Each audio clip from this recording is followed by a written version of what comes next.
Good morning, everyone. Good morning. Good morning. You all sound full of energy and ready. Good morning. Good morning. Full of energy and ready to go. All right, so let's talk about the protector and the power holder. So who could tell me what is this role of the protector? Who is this person you call a protector? Anybody? Let me start with Melissa.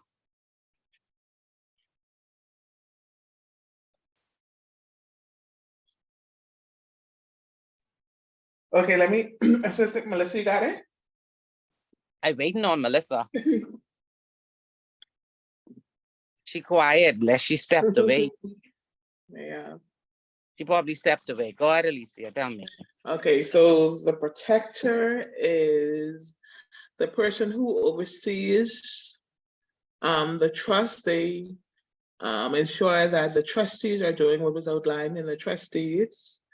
They have power to make decisions and they have power to make decisions and something else. That's it. They have power to make decisions on behalf of the trust. Okay, but it's a little bit more than that. Who wants It to add? is, yeah. Yeah.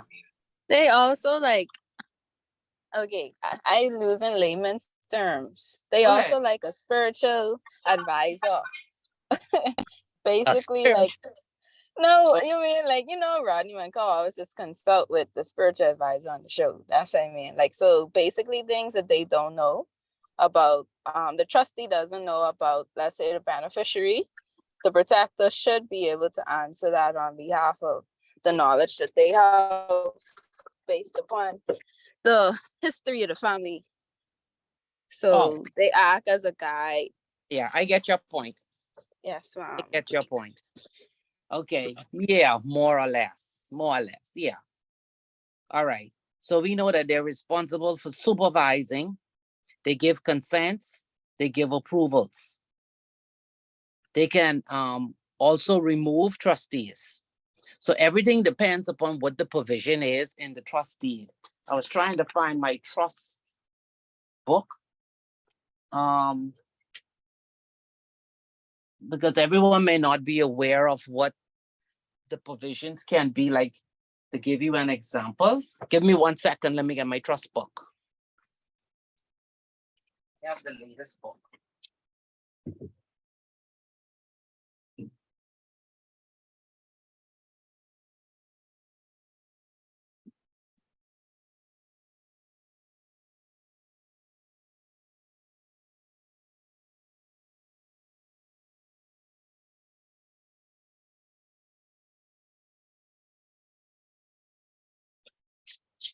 All right, so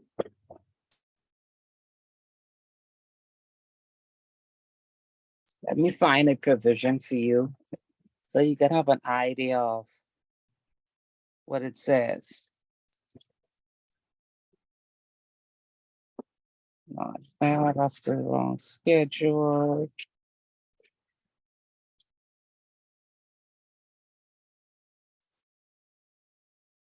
Okay, I need an asset protection trust.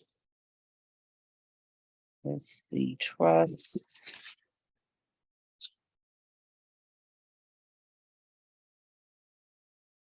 Okay, so listen to this. In this asset protection trust, it has a provision relating to protector. So provision 1 says, the first protector should be the person specified in the 3rd schedule hereto of this deed. Second clause, the protector shall have the power by notice in writing to appoint one or more other persons or corporations, wherever resident, to be an additional trustee hereof, or to fill any vacancy in the office of trustee, and to remove any trustee, provided that such power to remove any trustee shall not be exercised unless there is a remaining trustee, or unless by such notice the protector shall also appoint a replacement trustee. Upon receipt of such notice by the trustee being removed shall cease to be a trustee hereof to all intents and purposes, except as to acts and deeds necessary for the proper vesting of the trust fund in the continuing or new trustee or trustees or otherwise as the case may require. So you can see in this trust deed, the provision has already been made for him to appoint or remove trustees. Then it says, to the extent allowed by the proper law of the trust, the protector shall represent all beneficiaries who are minors, all beneficiaries not having legal capacity, all beneficiaries who, after the best reasonable endeavors of the trustee, are unable to be contacted. The protector may, on behalf of all represented beneficiary, consent to or ratify any act or omission on the part of a trustee. So that means that, I think we would have mentioned this in part 1. Whenever a beneficiary cannot be found, they would do a Benjamin order, where they would seek to find them wherever they are in the world. Well, here, the settlor has given the protector the authority or the consent to ratify any act that the trustee deems fit for that beneficiary. Every consent or ratification provided shall be deemed to be the consent or ratification of the represented beneficiary to that act or omission. So that means that once a protector signs off on whatever the trustee says, then that document is deemed to be as if it was signed by that beneficiary that they cannot find. Any questions?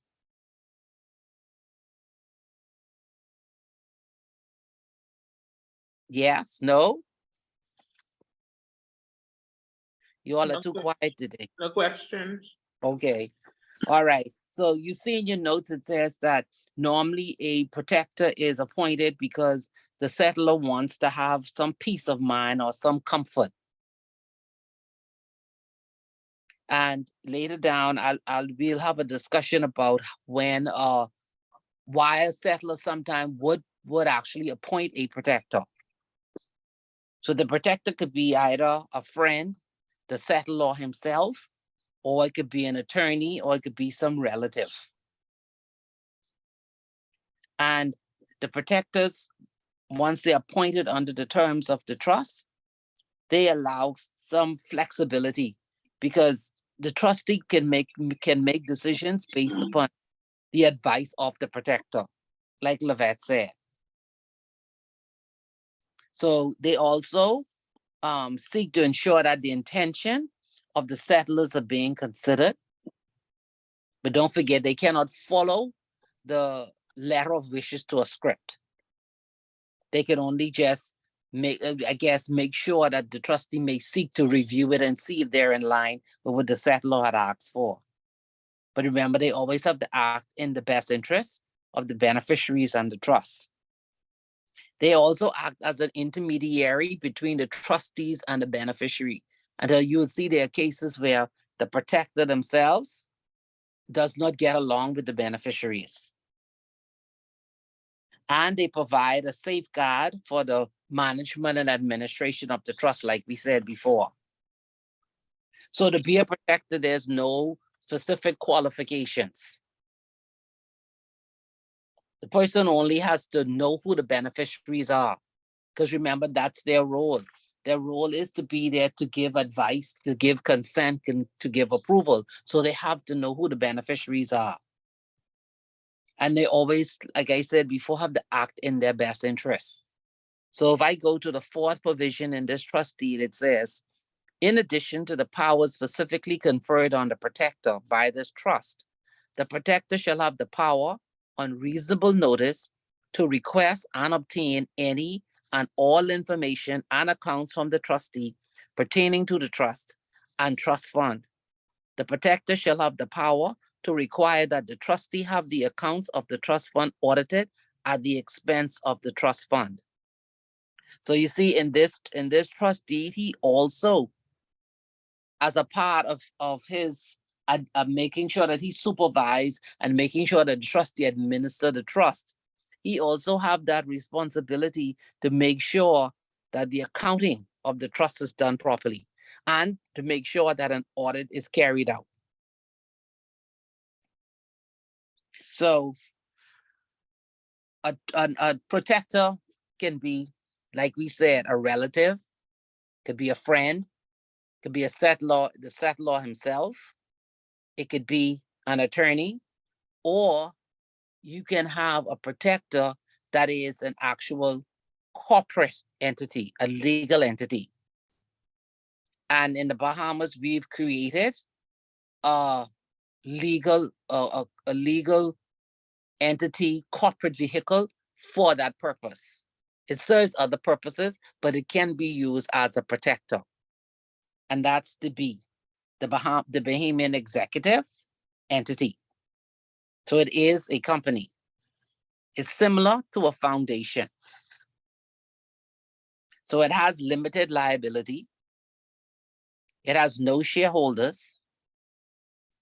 It can enter into a contract with third parties. It can sue and be sued because it has limited liability. There's no minimum capital. It's only required to carry out executive functions in relation to trust or other companies. It can hold shares or ownership in another legal entity. So the B is formed by a charter similar to a foundation. It's not required to be filed or registered. It has the name and signature of the founder, but whatever is the purpose for the executive entity. It has a provision for appointing and removing officers and council members similar to a foundation. The founder may also reserve some powers and rights to himself.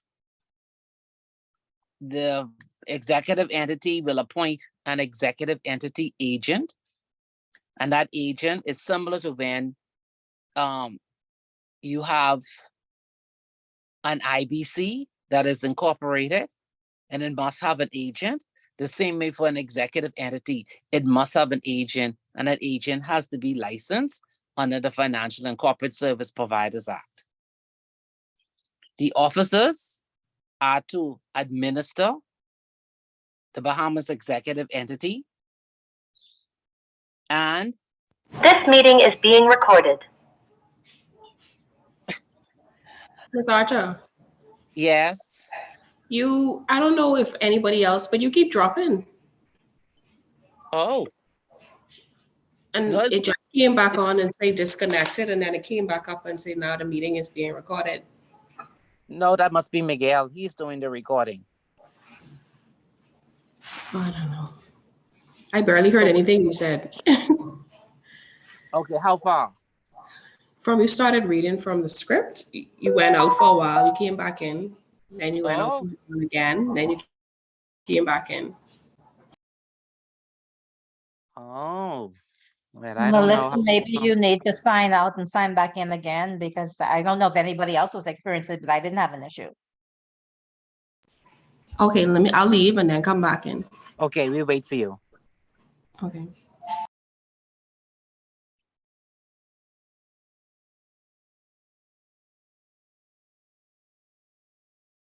Just wait for her to come in.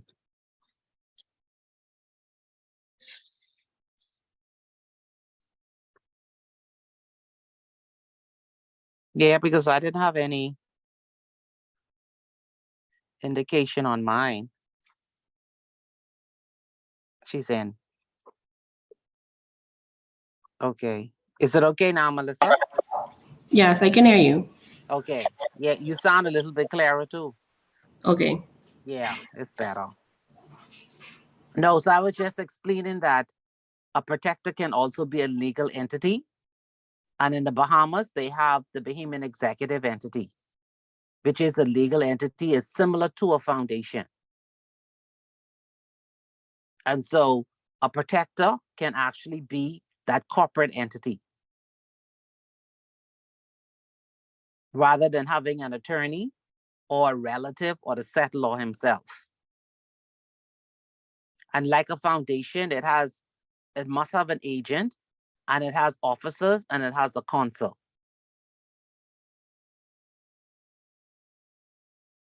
So it'll operate similar to a foundation, just that it only carries out executive functions. So if I go back to this trust deed and the provisions that are being set out, at 5, it says the protector may from time to time, by notice to the trustee, a memorandum of which shall be endorsed on or permanently attached to this deed, declare either generally or in relation to any particular act or acts, or either permanently or for such period as shall be specified in the notice, that any act or acts herein declared to require the giving of notice by the trustee to the protector should not require the giving of such notice, and the said notice shall be effective according to its terms.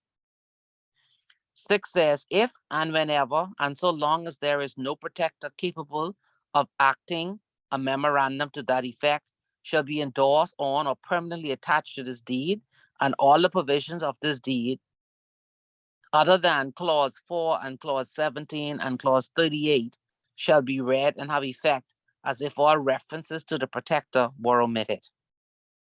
The protector shall owe no fiduciary duty to the beneficiaries. The protector shall not be liable for any loss to the trust fund or any of the beneficiaries or any person who may at any time have been a beneficiary, arising either directly or indirectly from any act or omission in the professed execution or non-execution or exercise or non-exercise of the powers and discretion hereby or by law conferred upon the protector, unless due to the fraud or willful misconduct of the protector, or in the case of a corporate protector or any director, officer, or employee of the protector. And without limiting the generality of the foregoing, the protector shall not be liable for any mistake or omission made in good faith. The protector may take as correct such accounts as may be furnished to it, and shall not be obliged to verify the same. The protector shall be indemnified out of the trust fund against all losses, liabilities, claims, demands, actions, damages, costs, and expenses incurred by the protector in connection with this settlement, except those resulting from fraud or willful misconduct of the protector, or in the case of a corporate protector, of any director, officer, or employee of the protector, and shall have a charge over the trust fund in respect thereof, such charge to take precedence over all beneficial interest in or over the trust fund. So notice that clause 7 says the protector shall have no fiduciary duty to the beneficiaries. And that is key because there have been a lot of discussion in the trust arena about whether or not a protector has fiduciary duty. So in common law, it says that a protector has certain powers. We know that he has the power to appoint and remove trustees. He also has the power to amend the trust instrument. He can change the law of the trust. He can approve investment advisors' proposals or recommendations. He can terminate the trust. He can appoint other protectors. He can add or remove beneficiaries, and he can approve distributions from capital or income. So when you look at the common law powers in the Bahamas in the Trustee Act, we've actually set out the powers that a protector can have. And it says we can determine the law of which jurisdiction shall be the proper law of the trust. He can do that. He can change the forum or administration of the trust. He can remove trustees. He can appoint new trustees, and he can exclude beneficiaries of a trust. And he can also add any person as a beneficiary. And he can give or he could withhold consent, and he could release protector's powers. So in common law, the powers of a protector can be wide or it can be restricted. So if we look at the provisions in this asset trust deed, would you say the powers are wide or are they restrictive for this protector?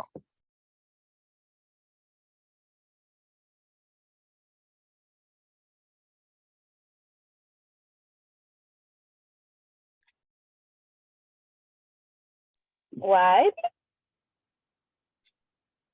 Yes, because he's being given so much protection. In subparagraph 7, he's given a lot of protection.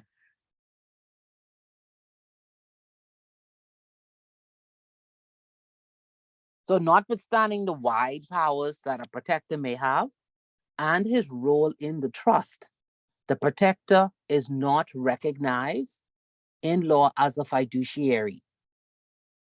And he has no fiduciary responsibilities to the beneficiaries. Now, in this trust deed, the settlor actually sets out in the trust deed that the protector has no fiduciary duty. And so that means he said that this deed, he's saying that the protector is not liable for any loss to the trust fund. So that means that the beneficiaries cannot sue the protector if there is a loss. They cannot add the protector as a party to any matter that they bring before the court to say that they're suing for breach of trust. So determining the nature of the powers is a question of the construction of the trust deed. And some powers might be held in a personal capacity or in a limited capacity. So in a personal capacity, it means that the protector could exercise them for their own benefit. But in a limited capacity, the protector need to consider from time to time whether or not to exercise or look at whether or not when he exercising it, he's doing it for the benefit of the beneficiaries. And then there are others that he can do in a fiduciary capacity. So they always say that this role as a protector and looking at the powers that are given by the settlor is what they call a legal anomaly. So it says here that some trust instruments specifically state and direct that protectors appointed under the trust will have fiduciary duties to the beneficiaries. But as in this asset trust deed I just read to you, the settlor specifically stated that the protector shall have no fiduciary duty to the beneficiaries. So the courts in certain instances may be inclined to consider protectors as fiduciary. And this was recognizing in the clauses where protectors have been charged and paid out of the trust fund for acting as protectors. So it is established that where a protector holds fiduciary powers, the court can remove or appoint someone else in their role in certain circumstances. So in this asset trust deed, it says in subclause 8, it says the protector shall be entitled to charge and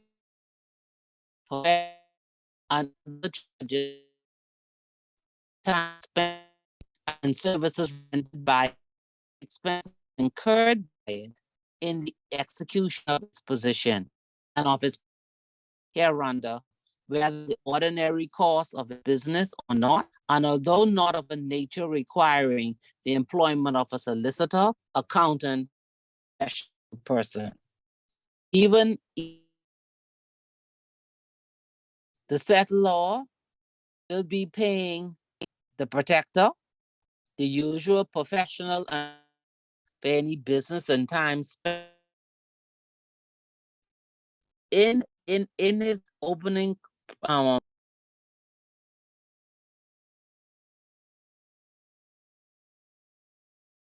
Now Ms. Archer drop.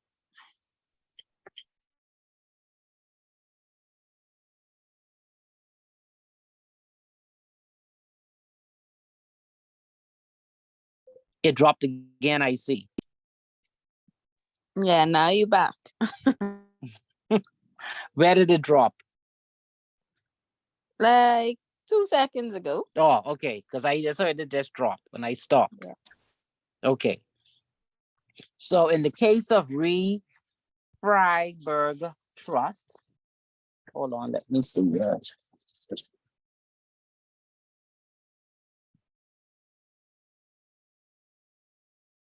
On this one. Yeah.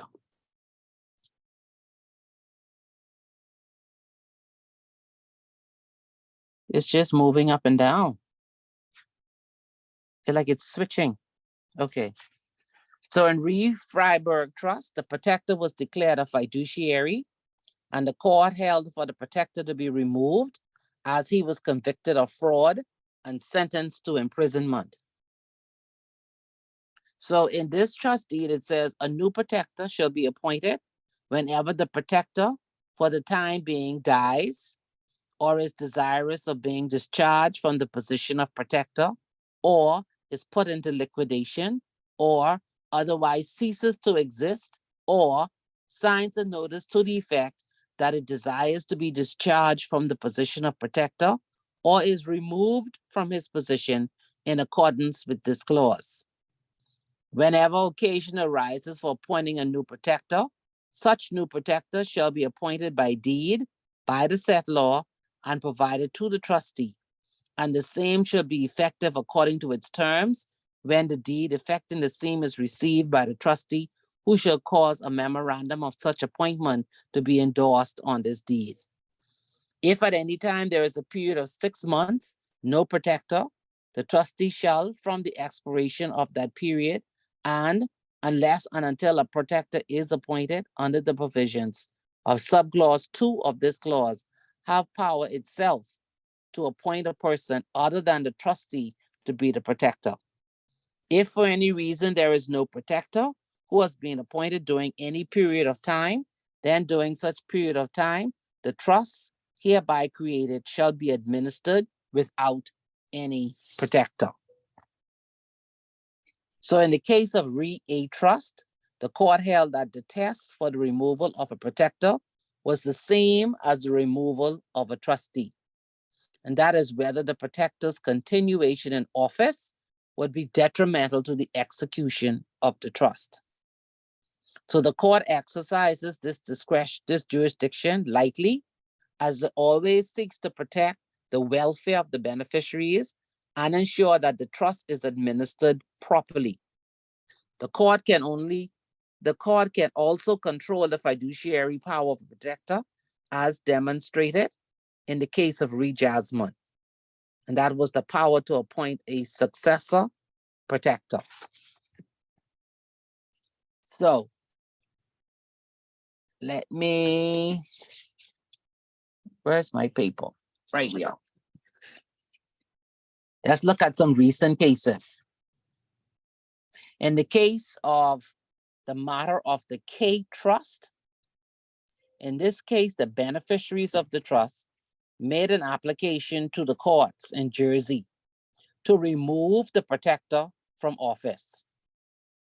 The relationship between the primary beneficiary, who was the settler's widow, and the protector, a close friend of the settler, had broken down, and the protector refused to retire. The trustee acknowledged that until a new protector was appointed, the trust would be unworkable in the circumstances. So the protector, the person appointed to protect the interests of the beneficiaries, was found not to be doing so in this case and was removed from office by the court. In the case of Rawcliffe versus Steele, the Isle of Man court commented that a protector must bona fide consider the exercise of his powers from the point of view of the beneficiaries under the trust. And this view was followed in the Channel Islands. So in the same case that I mentioned in A Trust, A Trust, the Royal Court of Jersey confirmed that the jurisdiction to remove a protector is analogous with the jurisdiction to remove a trustee and operates on the same principles. Having considered the welfare of the beneficiaries and the proper administration of the trust, those are the paramount factors in reaching that decision. The court confirmed that it was not a jurisdiction to be exercised lightly. The court further affirmed previous authorities that friction and hostility is not itself a reason for removal of a trustee or a protector. So in the case of Rawcliffe versus Steele, the court held that it might only appoint a replacement protector if it is necessary to prevent the trust from failing. This view was rejected in Guernsey in the case of K Trust, where it was held that the court had a wider jurisdiction in relation to the appointment and removal of a protector. The Isle of Man court, faced with an application of this nature in the future, in light of the reason authority may well be inclined to extend its jurisdiction in this regard. So a protector's powers and rights are primarily derived from the trust deed itself. The nature of a protector's role and his responsibilities are determined on a case-by-case basis, and careful consideration is given to the terms that are laid out in the trust deed. A protector considered to be acting in a fiduciary capacity will usually be entitled to an indemnity in the trust fund for his expenses, in absence of an express provision in the trust deed. So in the trust deed I read to you, you saw that the settlor, he has an express provision inside the deed to indemnify him from the trust fund. But it is not a hard and fast rule, and is also subject to the usual exceptions, and the facts of each case will be considered on its merit. So in the last case there that I mentioned, the Re-Jasmine trustees, in that case, the Guernsey court considered the validity of an exercise of a fiduciary power. The power in question was the power to appoint a protector. Instead of looking to remove the protectors on the basis of their conduct, the beneficiaries requested the court to consider the validity of their appointment. The court considered whether the appointer, who was the settlor, had reached a decision in appointing his two sons as protector. And they were of the view that no reasonable appointer would have made a decision to appoint their two sons as protector. So the court held that the appointments to be invalid on the following grounds. One, that there was a conflict of interest. The beneficiaries are children of the settler, and they were on opposing sides of ongoing litigation.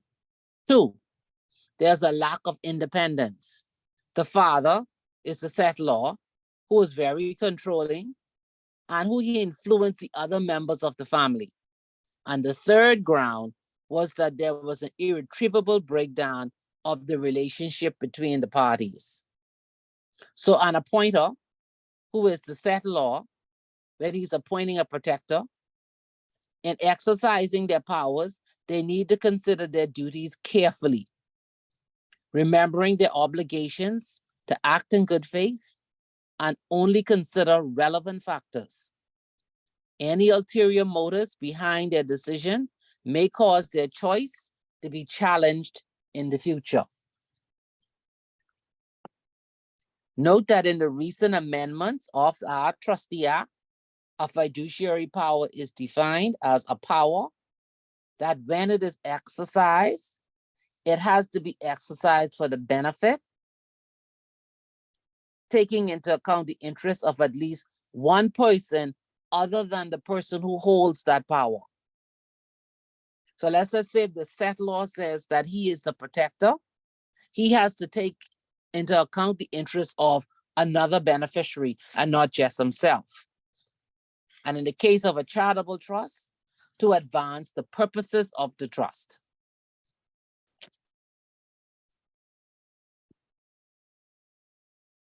So it should be noted that where a protector becomes aware of the actions of the trustees that may be in potential or actual breach of trust, and if he fails to bring those to the attention, or he fails to request a remedy, they may be held accountable with the trustees for breach of trust by the aggrieved beneficiaries.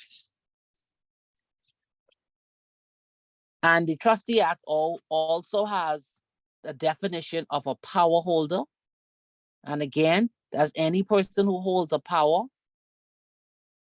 And that includes the power of appointment, consent, direction, revocation, variation, appointment, or removal of a trustee. And that includes any person in the position of a protector. And of course, you know that a settler-directed trust is where the trustee can be absolved from all liability for loss to the trust, where he acted according to the directions of the power holder. So let me summarize, at least if I can. No, maybe long. But I want you to hear a little bit about the overprotective protector. And this case was in the matter of A and B trusts. A lot of the particulars cannot be stated because it is confidential. And so it's more or less summarized. So it starts by saying, in this case, that protectors have become an increasingly common phenomenon in the world of offshore trusts in recent years. This is doubtless because many settlers do not wish to reserve substantial powers to themselves. And the fear is because they don't want allegations of the trust being classified as a sham. But they are attracted to the idea of having an independent person or entity to keep an eye on the administration of the trust. It is therefore surprising that while the jurisdiction of the court to remove a trustee on the application of the beneficiaries of the trust is a familiar and well-developed area of law, very few applications to remove a protector have yet come before the courts in any of the major trust jurisdictions. And Jersey has a couple of them. One was the case of the Re Freiberg Trust, and another was in the case of Re VR Family Trust. And that's where the court held that it does have the power to remove a protector from office. In Freiberg, the protector was convicted, like I said earlier, of offenses of fraud in Belgium, including misappropriation of monies from the trust fund of the Freiberg Trust. And he had been sentenced in his absence to a term of imprisonment, and he made himself scarce. In the VR Family Trust, the protector was pursuing a number of claims against the trust, leading the court to describe him as a hostile party to the trust. And it seems that at length, he recognized his hopeless conflict of interest and did not oppose proceedings for his removal. So in the matter of A and B trusts,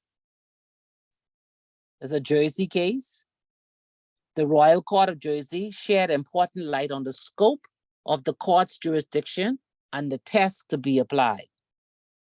So the applicants in this case comprise the overwhelming majority of adult beneficiaries of 2 Jersey trusts in the standard discretionary form.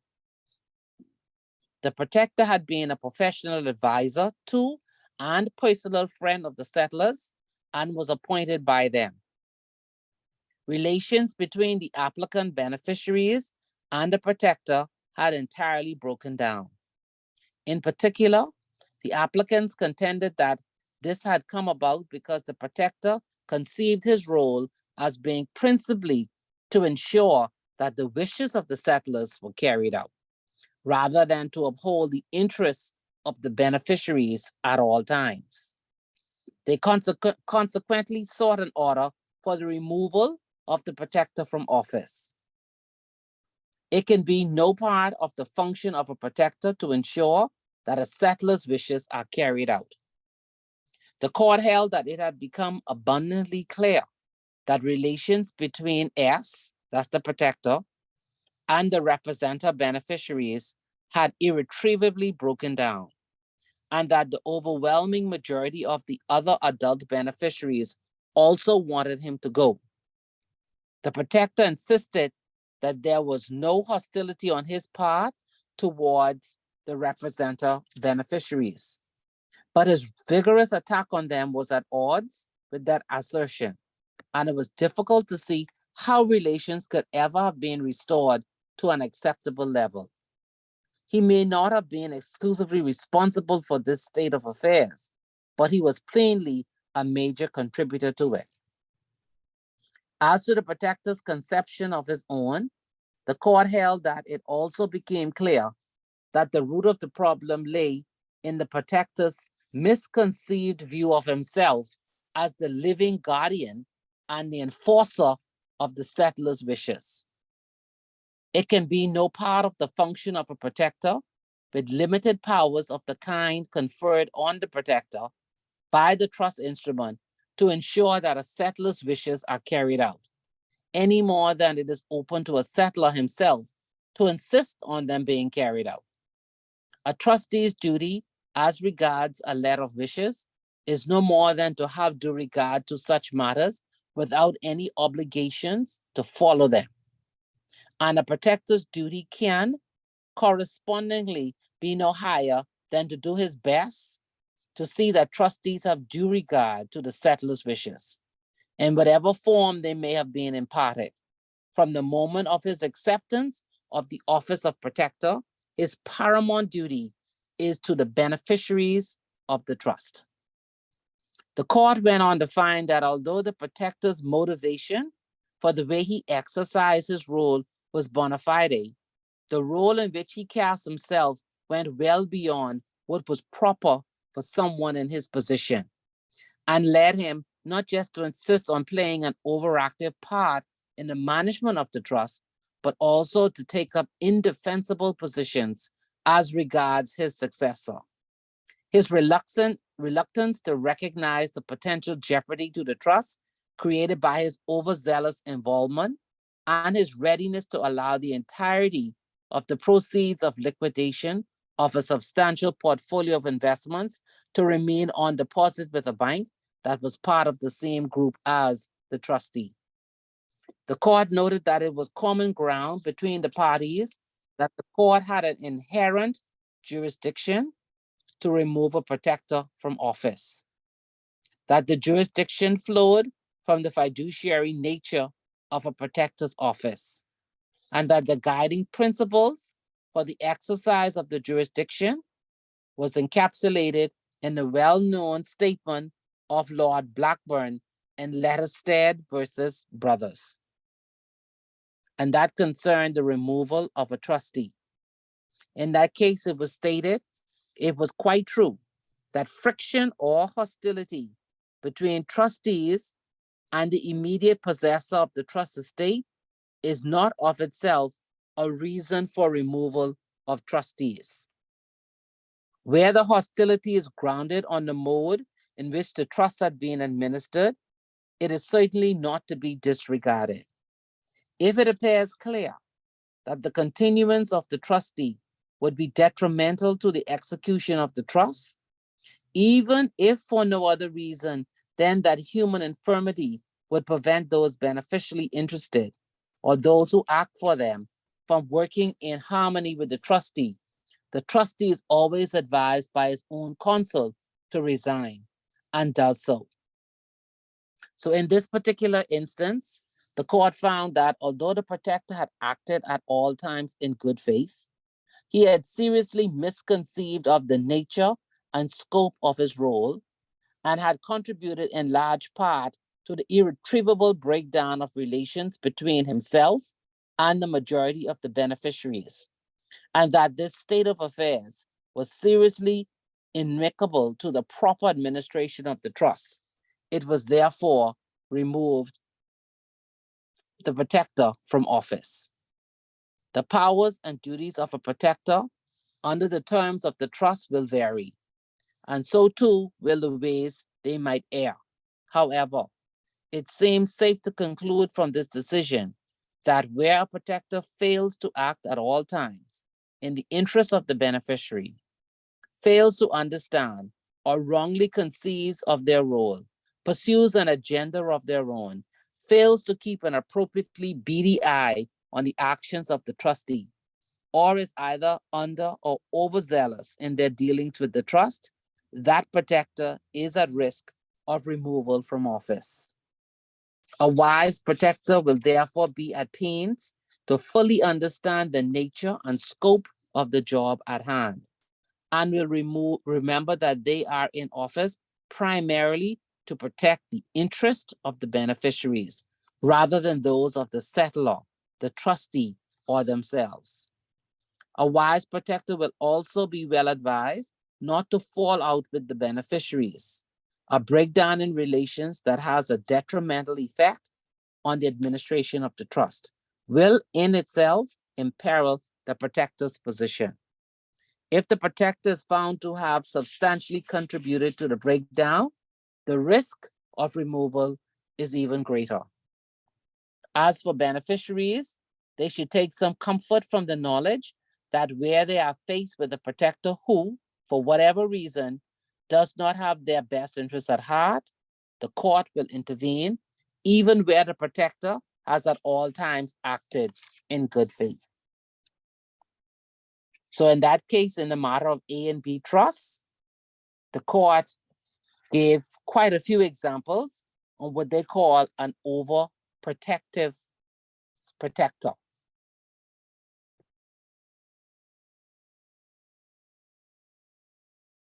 Any comments or questions?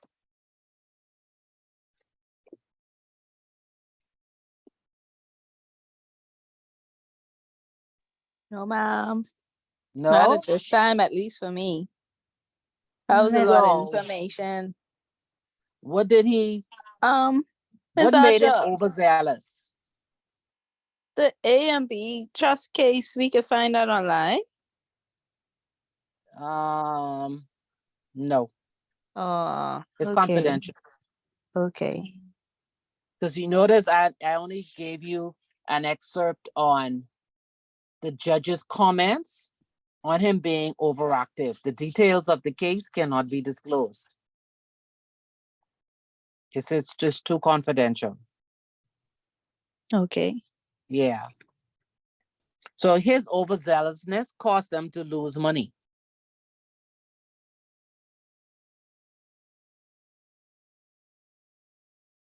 Because what he did was all of the funds that came from an investment that they had liquidated, he allowed it to remain with a bank. Because remember now, one of the duties of the trustees is a duty to invest. And so if they liquidate, then that means that you have to reinvest the funds.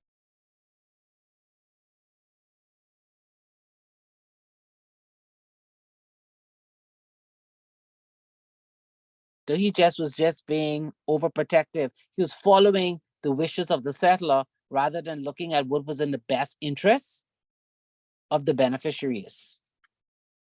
So, Ms. Archer, in that case, he told the trustees they couldn't invest the funds then, because why didn't the trustees invest the funds as a part of their duty? The case doesn't say what happened next, but all it said is that the decisions that he was making Mhm. was not in their best interest.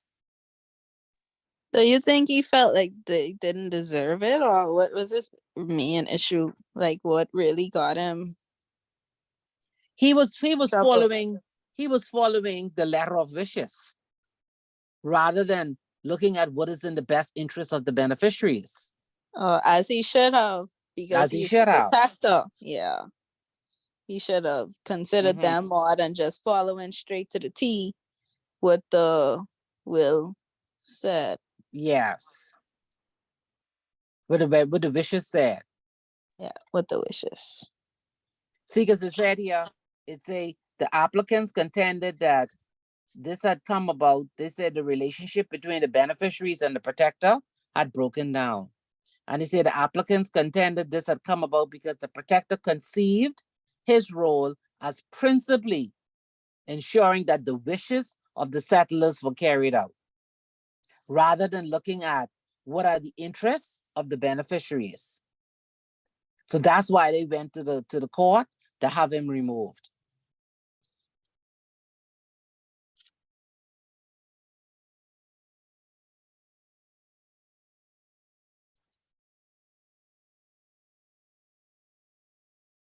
Ms. Archer, what would be the benefit or the advantage of having a bee as a protector versus a person?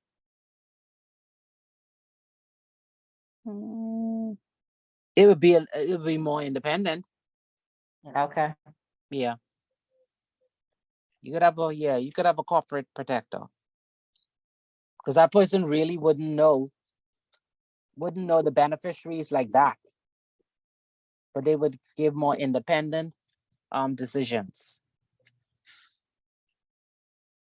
So that would be something like the Bahamian executive, what you was talking about? An entity, Executive. yes. Yeah. Okay. Or corporate entity.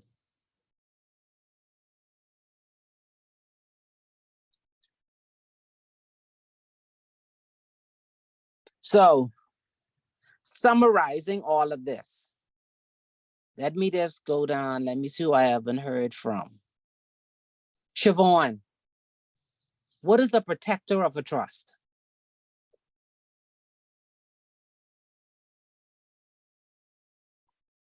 If I gave that as a bonus question in the exam, and I asked you, what is a protector of a trust? And it's worth 5 points. How would you answer me?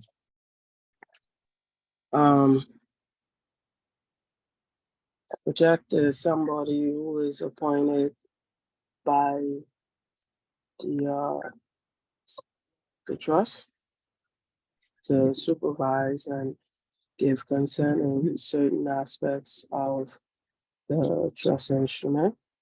Yeah, but he's not appointed by the trust. Who's he appointed by? I said the settler. Yeah, okay, by the settlor. Uh-huh. And what else?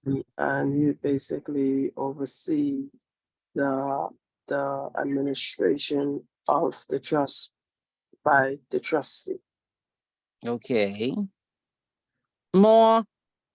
Or Yes. The set- You missing out an important part. it could be a family member, it could be the settler himself, it could be a company, an attorney, a friend. Full stop. Okay. So you have 3 points now. You need to get 2 more points. Oh Lord. You know it. I mean, I know it because I deal with it every day, but And he has powers. oh yeah. Okay. See, I know you know, but it just ain't coming to you. But that's a very simple 5-point question. Yes, it is. Yes, very simple. And you could get 5 points as a bonus point right from that.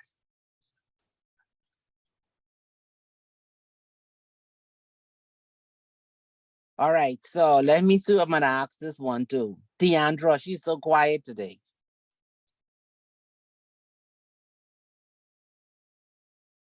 Hold on, I call Deandra name and then she disappears.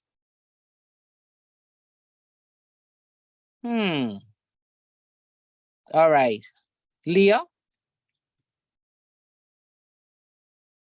Yes, What happened to you? Are you ill today? no, I just have a lot of noise in the background, so Oh, try okay. not to be a distraction to everybody else. Okay, I see Deandra's back. Deandra, you want to answer Mike with next question? No, ma'am, not today, Oh, please. Lord. I'm still under the weather. Oh, Lord. Okay, let me go to Janice then. I don't mind a question, no, Miss Otto. It's okay. Oh, you don't mind? Okay. No, it's okay. Okay, so is the protector of a trust a fiduciary?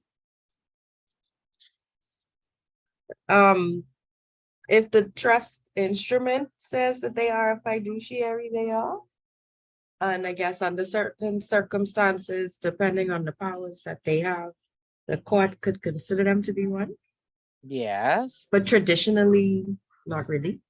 Mm-hmm. Yeah, that's my synopsis, I guess. Yes. Anybody want to add to that?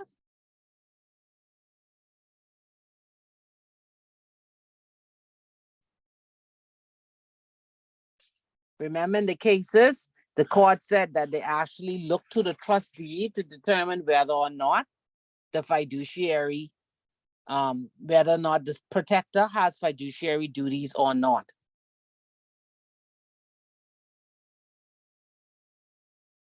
And they also look to see for whose benefit. Remember, I said that to you early, the court looks to see for whose benefit the powers of the protector has been given. So it's whether or not the protector has other roles, that he's acting as a trustee, a discretionary beneficiary, a settlor, because remember the settlor can also be the protector and he can also be a beneficiary.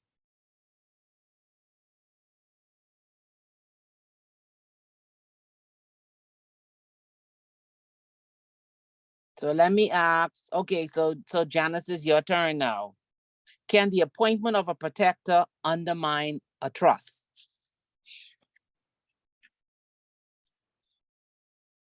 It can, especially how you were saying just now that the protector could be the settler or beneficiary and all those things.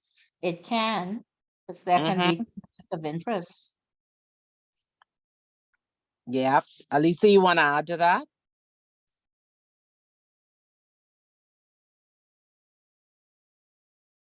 No, ma'am.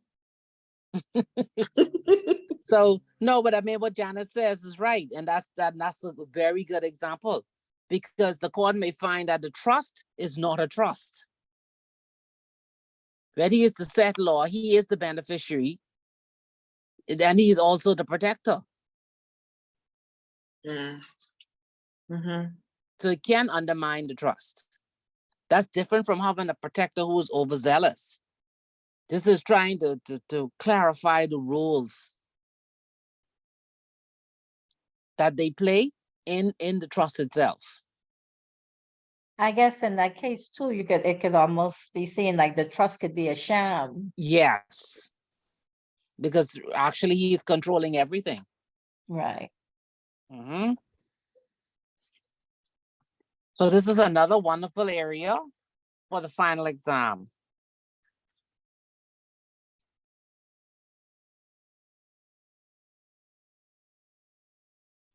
Another one on a protector and his duties.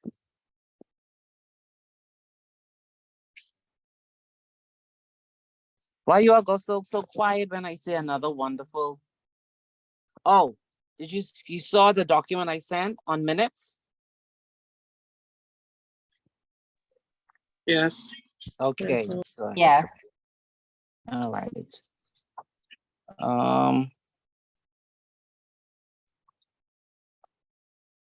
It's just for your reading. It won't be a part of the exam. I just sent it for you to read. I know you'll be happy to hear that. Jumping But I for mean joy. yeah, but I mean, if you do read it and there are parts in it that you want to put in your answer, that's fine. But the question itself won't come from this document.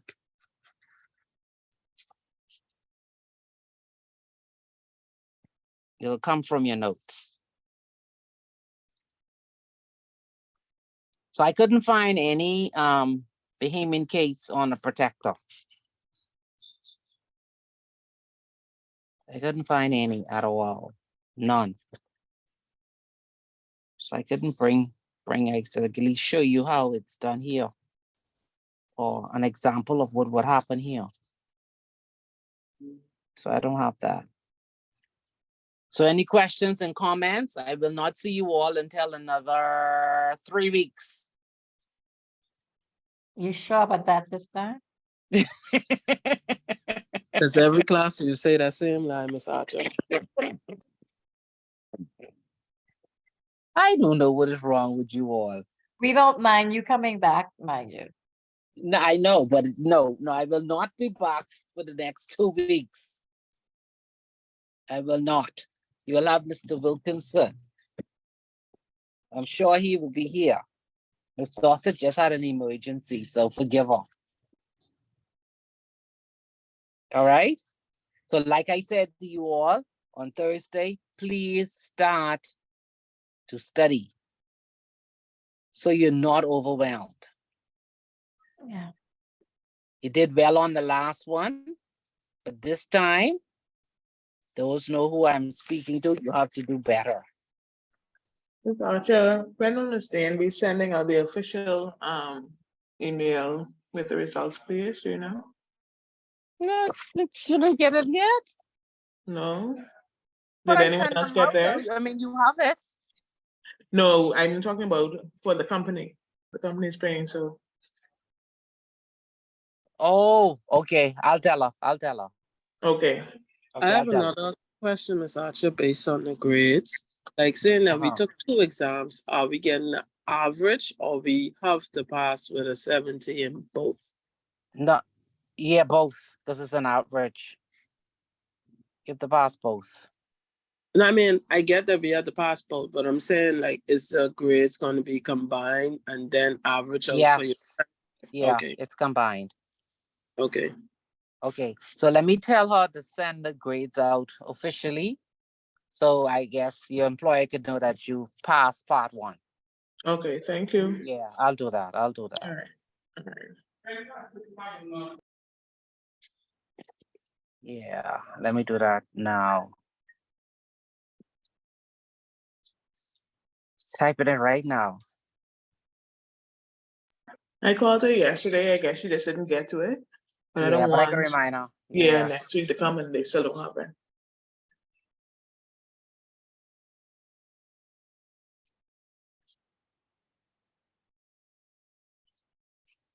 I'm just eager to see who is going to be first.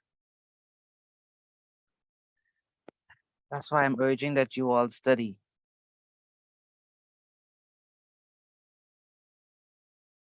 Okay, I sent it to her.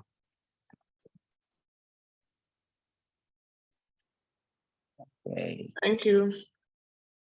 All right, so that's it. This was a short chapter, but it is a heavy one because as you can see, the question can come either from just what's the role of the protector, or explain the powers of a protector, or I could give you a question with a provision in the trust deed, or I could just ask you about whether or not a protector has a fiduciary power, and take it from one of these cases that was mentioned in your notes.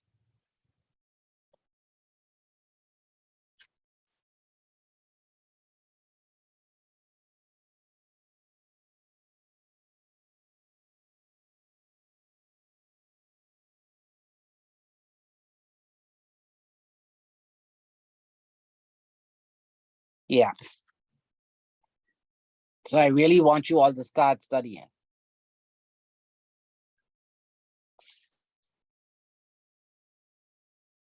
Okay? Okay, Yes, So ma'am. I will see you all in 3 weeks. okay. And it's true this time, 3 weeks. It's true this time. Really true. I will miss you all, but 3 weeks. Okay. All right? Alrighty. Bye. All right. So have a great morning. You too. Okay. Bye. Bye. Bye. Bye. Bye.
Some I have days like that, some days